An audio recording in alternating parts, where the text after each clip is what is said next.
Hello there, Seraphim17 once again. This is my Marvel Spider-Man Spectacular Difficulty video walkthrough. This is the mission Collision Course, and now this is a Spider-Man mission, guys. This mission is amazing. This is everything that cinematics fused with gameplay should aspire to be like, because it's really fun, and it's nowhere near as technical as you would think it would be to do the shit that I'm about to do in this, which is really nice. While at the same time, there is still complexity for the person who's looking for that. So just enjoy this high-octane mission, guys, because it's crazy. I love this one a lot. I will be, of course, no damaging it, and I'm happy to say that I didn't take any damage on this fight, and I really probably should have, because it gets super hectic with tons of people with guns staring at you, but I managed to just pull it out.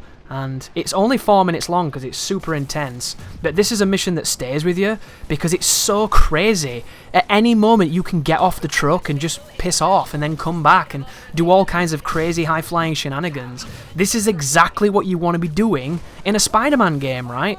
It's essentially kind of an escort mission or a trailing mission, but it's not profound dog shit, so much so that you wish it didn't exist as a genre, right? And that's cool. Because in many games, escort missions, following missions, things of that nature, they're just groan-inducing, just tiresome fests, aren't they? But in this is really cool. Because the sparks, it's high-octane, there's tons of fighting, it's dynamic, it's got a lot of options as a player. It's really spot on. I've even left the cutscenes in on this part because I feel like they add to the whole thing. And don't get me wrong, the cutscenes in the game are fantastic, and I've been removing them because I want it to just be the gameplay. But in this, it gives you a bit of context, and the mission's so short anyway that it wasn't a problem keeping them in. But look at that. You jump on the car, you do a punch on the guy, then you jizz in his car, and then you get to the next car. Like, it's so just... everything's happening all the time. I love it. It feels like an evolution of the convoy missions from Uncharted, but in a more action-orientated video game. Because a third-person shooter is kind of limited to the idea that you have to sit in cover and shoot people, but in Spider-Man, you don't have to do that, so it's kind of crazy. And then there's this, which this is hard. This is actually a really, really tricky encounter until you realise that all you have to do is pretty much punch Lee once. Because when I thought I had to beat him up and fight a boss here, I thought I were in for a couple of hours of suffering, because it's really easy to take damage in this section because it's very difficult to see sometimes due to the crazy aesthetic on the screen. But the idea is, beat up these spectres, and then every so often Lee will summon more. Then Lee will start attacking you, and when you counter him you'll end the section.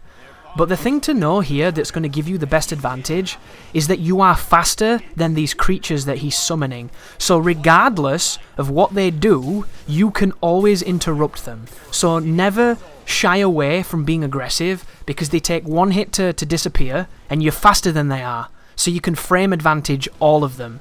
And once you figure that out, the only thing you have to be careful of is the special guys he just summoned. There's 2 people in that cluster that have swords, so focus on them and get rid of them. The way you traditionally fight sword demons is to dodge their attack and punish them, but if you web them up by webbing someone else, you can then get rid of them with all the gadgets and they'll fall down, and it makes this phase really quick. And then he spawns more scrubs, so just beat them up and hit them. Use your gadgets, you've got tons of them. And then boom, see how I hit him and it ended the fight? That's all you have to do. All you have to do is hit the guy. And you might be able to hit him before I hit him then, if you're super aggressive. But he kept avoiding me, so that there may be something I don't quite understand yet. But right now you get a checkpoint, which is super useful.